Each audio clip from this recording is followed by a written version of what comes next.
안녕하세요. 대나무숲입니다. 40년의 세월을 뛰어넘어 도착한 편지 한 장. 그 안에 적힌 단 한 줄의 문장이 한 남자의 남은 생을 송두리째 바꿔놓습니다.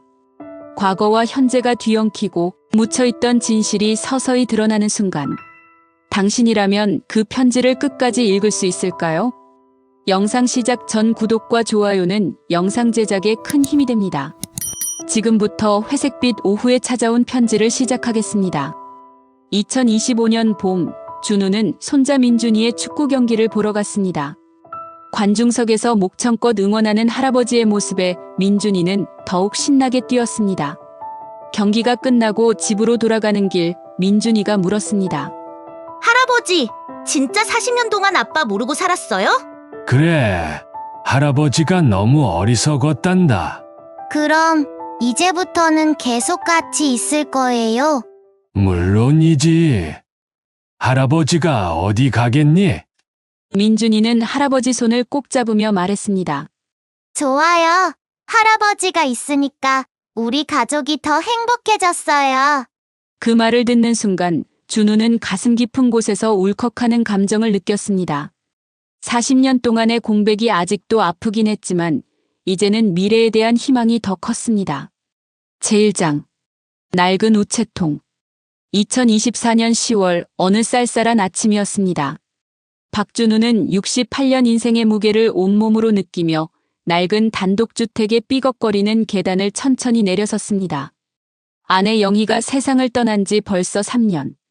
두 아들과 딸은 모두 재가정을 꾸려 각자의 삶을 살아가고 있었고 이 넓은 집에는 준우 혼자만이 남았습니다.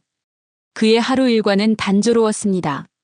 아침 7시에 일어나 간단히 세수를 하고 전날 남은 밥으로 죽을 끓여 먹는 것으로 하루를 시작했습니다. 그리고는 어김없이 대문 옆에 서 있는 낡은 우체통을 확인하는 것이 그의 유일한 소일거리였습니다.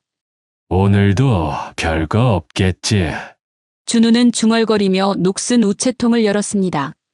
예상대로 전기요금 고지서 한 장, 가스요금 고지서 한 장, 그리고 마트 전단지 몇 장이 전부였습니다. 그런데 그 아래 뭔가 다른 것이 있었습니다. 샛노랗게 바랜 봉투 하나가 다른 우편물들 사이에 끼어 있었던 것입니다.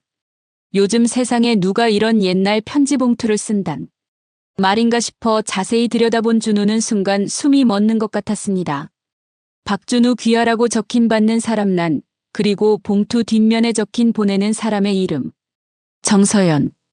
그 이름을 본 순간 준우의 손이 바들바들 떨리기 시작했습니다. 정서연. 40년 전 그의 청춘을 온통 뒤흔들고는 안개처럼 사라져버린 첫사랑의 이름이었습니다. 1980년대 초반 그가 대학생일 때 만났던 그 여자. 아름다웠던 서연의 모습이 40년의 세월을 뛰어넘어 생생하게 되살아났습니다. 떨리는 손으로 봉투를 조심스럽게 뜯자 안에서는 곱게 접힌 편지지 3장이 모습을 드러냈습니다.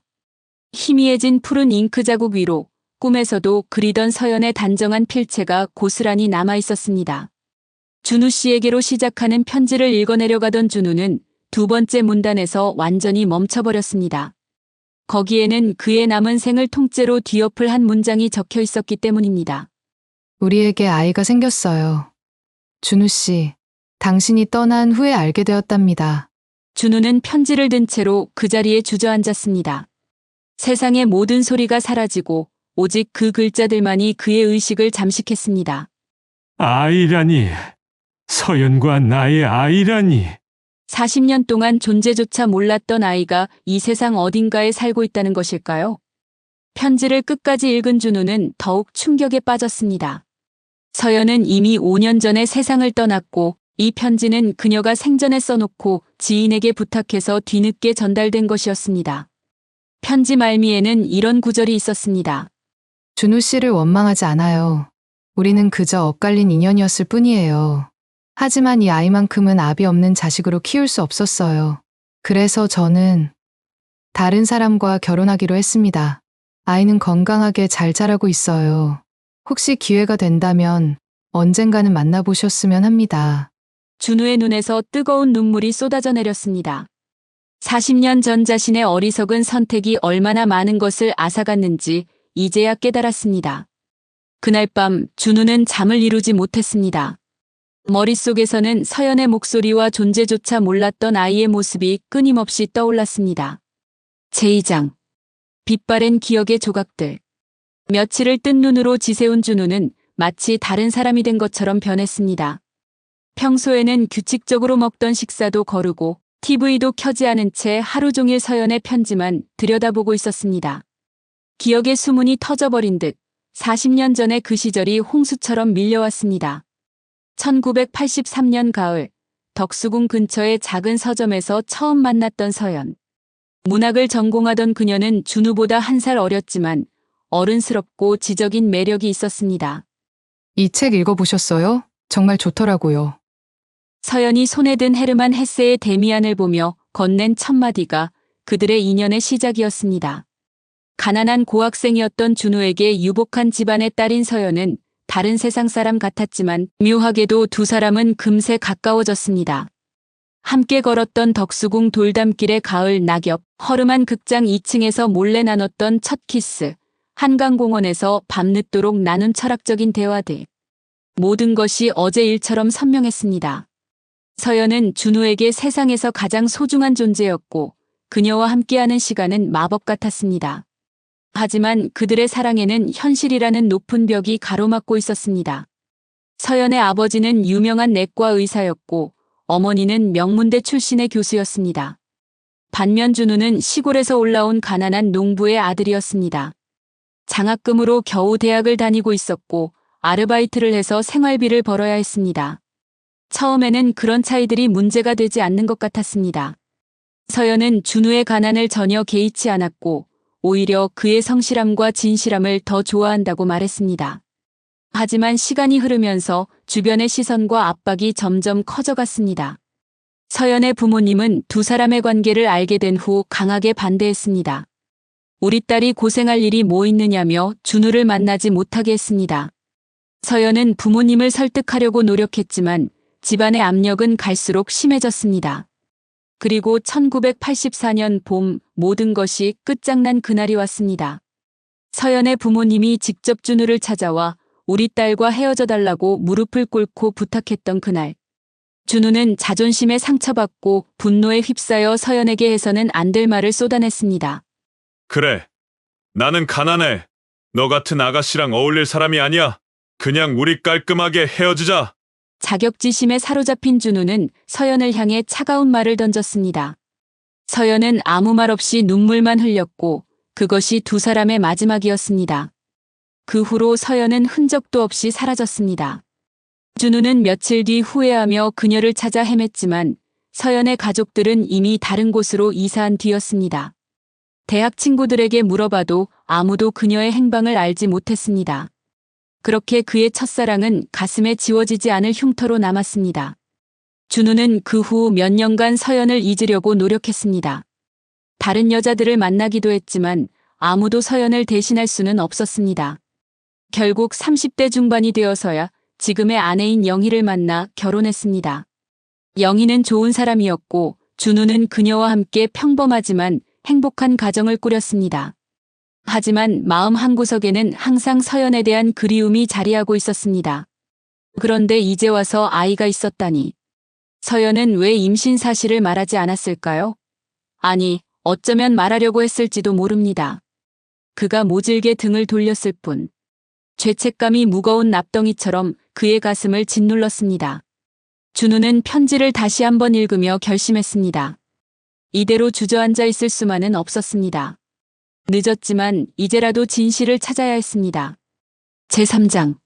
사라진 주소를 찾아서. 편지에 적힌 발신지 주소는 서울시 종로구 안국동 123번지였습니다. 40년 전 서연이 살던 동네였습니다. 준우는 희미한 기억을 더듬어 그곳을 찾아가기로 결심했습니다. 몇 년 동안 차고에 방치되어 있던 낡은 소나타에 시동을 걸었습니다. 엔진이 몇 번 헛돌더니 겨우 시동이 걸렸습니다. 그 소리가 마치 자신의 심장 소리처럼 들렸습니다. 서울까지는 1시간 남짓 걸렸습니다. 고속도로를 달리는 동안 준우의 머릿속에는 온갖 생각이 스쳐 지나갔습니다. 과연 그 아이는 잘 살고 있을까? 혹시 자신을 원망하고 있지는 않을까? 만약 만나게 된다면 뭐라고 말해야 할까? 안국동에 도착한 준우는 큰 충격을 받았습니다.